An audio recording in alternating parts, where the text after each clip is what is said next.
It was supposed to be a simple text. Just 5 words. "I'll be home by midnight." But that message wasn't meant for her husband. And hours later, 5 people were dead. Today's case will leave you breathless. It's about how one accidental text exposed a secret and ignited a chain of violence that ended in the worst way imaginable. A family torn apart, a husband on the run, and a town left asking, how did no one see it coming? Maple Hills, Minnesota. Population, 3,400. The kind of town where people leave their doors unlocked. Where everyone knows your dog's name and your favorite coffee order. At the center of it all were the Suttons. Noah and Rebecca Sutton. High school sweethearts. Married 14 years. 3 kids. 1 golden retriever. White picket fence included. To outsiders, they were the definition of goals. Noah ran a plumbing company. Rebecca was a high school art teacher. They volunteered, baked for fundraisers, and took their kids camping. But behind the Instagram smiles, something was unraveling. And it would all come crashing down because of a text. It was Thursday night. Rebecca was staying late at school to prepare for an art show. Noah was at home helping the kids with homework. Around 9:03 p.m., Noah heard his wife's phone buzz on the kitchen counter. She had forgotten it at home. One notification.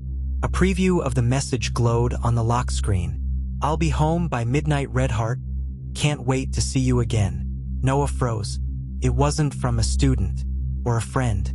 It was from a contact saved as Kayla's dad. The name didn't make sense. They didn't know anyone named Kayla. Noah, confused, opened the message thread. The more he scrolled, the harder it became to breathe. Weeks, maybe months.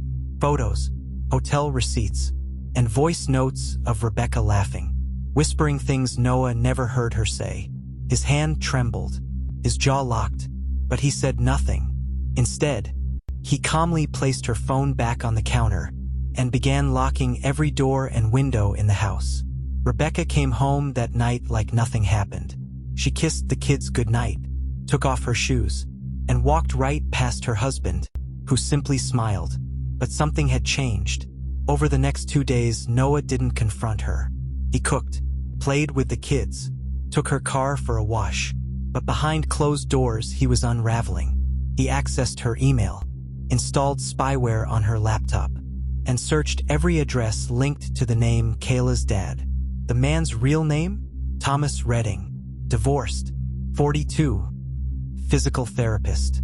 He worked 3 towns over. He had no idea that Noah now knew everything. Noah even found out where Thomas lived, what days he worked, what car he drove. On Sunday night, Rebecca received another message. "I can't stop thinking about last weekend. You looked incredible." That's when Noah snapped. He waited until the house was quiet. Then he sat on the floor of the laundry room and wrote a note. 3 pages, each page angrier than the last. At the bottom, in all caps, "If I can't have you, no one will." It happened at 3:41 a.m. 911 received a single call. No words, just the sound of heavy breathing. Then a gunshot. Police arrived 11 minutes later. The Sutton house was silent. Inside, Rebecca, found in the upstairs hallway. Their 3 children, ages 13, 9, and 5, each in their beds, all shot at close range. Noah was nowhere to be found. The only sign of a struggle was in the kitchen. Rebecca had fought back. There were broken dishes, blood on the countertop, and drag marks to the stairs. Neighbors were stunned. Friends wept on live television. But one question echoed louder than the rest. Where was Noah Sutton? For 48 hours, he was missing. Police searched woods, lakes, and train stations. Nothing. Then his truck was found, abandoned at an overlook near Iron Bridge Canyon. Inside the glove box, his wedding ring, his business license, and a single photo, Rebecca holding their youngest daughter at a beach. Nobody, no footprints, no suicide note. The town assumed the worst. He jumped. But detectives weren't convinced. Why bring the wedding ring? Why the photo? The coroner's report confirmed something else. Rebecca hadn't died instantly. She'd crawled 12 feet before the final shot. She had scratches on her palms, bits of drywall under her nails, like she had tried to write something before she died. And she had, in faded blood on the hardwood floor, 2 letters, T and R. Thomas Redding, the man Rebecca had been texting. He was brought in for questioning. Said he hadn't seen Rebecca in weeks, that she told him she ended things for good. He claimed to be devastated, but his alibi? Weak. He said he was asleep at home, alone. But his phone pinged near the Suttons' neighborhood around 3 a.m., just before the murders. Police got a warrant and searched his phone. Deleted messages, wiped photos. What they found in his iCloud shocked them. A screenshot of Rebecca's school calendar. A GPS log showing he'd previously visited Maple Hills 12 times in 3 months. And one message never sent. I think he knows. Investigators now wondered, did Thomas help Noah plan this? Or was he involved in something much darker? Then came the twist. The same spyware Noah had installed on Rebecca's devices? He'd used it to track Thomas too. And there, buried in encrypted files, was a voice note. Noah's voice. Calm, cold, focused. I know everything, and you're next. Everyone assumed Noah was dead. But now, police believed he was alive. Hunting. 3 days later, in a motel 60 miles north, a housekeeper found something chilling. A room registered under Ethan Bridges. Fake name. Inside, a burner phone, a list of addresses, and 3 driver's licenses. 1 belonging to Thomas Redding, 1 to a man named Darren Cole, and 1 to a woman named Shannon Miles. None of the names were connected until detectives dug deeper. Every person on the list had previous affairs with married partners. All had been involved in scandals where violence nearly occurred. 1 had recently disappeared, and in the trash, a burner phone SIM card with the last sent message, "You destroyed my family. I'm just getting started." Noah Sutton wasn't finished. He wasn't just a grieving husband. He wasn't just a murderer. He was now a hunter with a pattern. And his next target could be anyone. If a wrong text could destroy a family, how many more lives will one man destroy before he's caught? It was 3:04 a.m. when first responders arrived at the Prescott home. They found 7 bodies. No signs of forced entry. No Daniel. Only his wedding band, left neatly on the kitchen counter. Investigators assumed he snapped and turned the gun on himself in the woods. They searched for 3 days. Nothing. Until a hiker found a blood-stained hoodie, a burner phone, and a pile of pig remains where Daniel's body was supposed to be. He staged it. He wanted the world to believe he was gone. Because Daniel wasn't running from justice. He was preparing something darker. 2 weeks later, a retired pastor named Glenn Mathers is found murdered in his garage. Execution style. No signs of robbery, but carved into the wooden workbench. 2 of 7. Adulterer. At first, police didn't link it to the Prescott case. Different city, different victims. But then, a woman named Kayla Monroe turns up dead in a motel. Same MO. Single gunshot. On the bathroom mirror, scrawled in lipstick. 3 of 7. Betrayer. That's when the FBI got involved. Because someone was keeping score. And they now believed Daniel Prescott was crossing off names. Inside Daniel's office, investigators found encrypted USB drives. When unlocked, they uncovered spreadsheets. Dozens of names.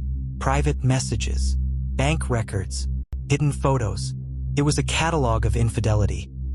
Every person Daniel's wife, Melanie, had ever cheated with, along with notes, lied under oath, denied paternity, blackmailed her for silence. Turns out Daniel wasn't just angry. He had spent years collecting dirt. Melanie's affairs weren't accidents. She was part of a secret network leveraging intimacy for power. Some called it blackmail. Others called it a club. Whatever it was, Daniel planned to burn it all down. And he was just getting started. Melanie Prescott wasn't the suburban mom she appeared to be. She'd once worked for a private law firm, known for burying political scandals. But after she was let go in 2014, Melanie began offering off-the-record services. She forged NDAs, deleted phone logs, even staged an assault claim in 2018 to silence a whistleblower. And Daniel? He knew everything, but instead of confronting her, he documented it. For years, the text message that triggered the massacre, it wasn't a mistake. Melanie had sent it on purpose. She was planning to leave him and clean out their accounts. But Daniel read it before she could delete it, and something inside him snapped. Victim number 4, Judge Edward Whitmore, a respected family court judge, and, according to Daniel's files, one of Melanie's oldest clients. He granted her full custody of her sister's children in 2019, after her sister mysteriously vanished. Judge Whitmore was found in his home, his throat slit, on the wall in red paint, 4 of 7. Corruption is not custody. The FBI knew now. This wasn't personal revenge. This was an expose. And Daniel wasn't just targeting lovers. He was hunting everyone who helped cover up Melanie's secrets. Just when agents thought they had a lead, Daniel struck again. This time, it wasn't a person. It was the internet. A Reddit thread exploded overnight, titled Prescott Files. Thousands of anonymous users began sharing screenshots from the USB drive. Photos, names, payments, maps. Daniel had partnered with someone, a digital vigilante named CRVNR, short for Carver. Carver was a former NSA tech turned whistleblower. He offered Daniel the one thing he couldn't do alone: make the whole world watch. Carver's message: this is not murder. This is a correction. 7 sins, 7 reckonings. And then, I disappear. On March 4th, 2012, victim number 5 surfaced, a therapist named Dr. Evelyn Locke. She had counseled Melanie through her postpartum affair crisis. But Daniel's files revealed the truth. Dr. Locke was helping Melanie manipulate custody reports and bury court-ordered evaluations.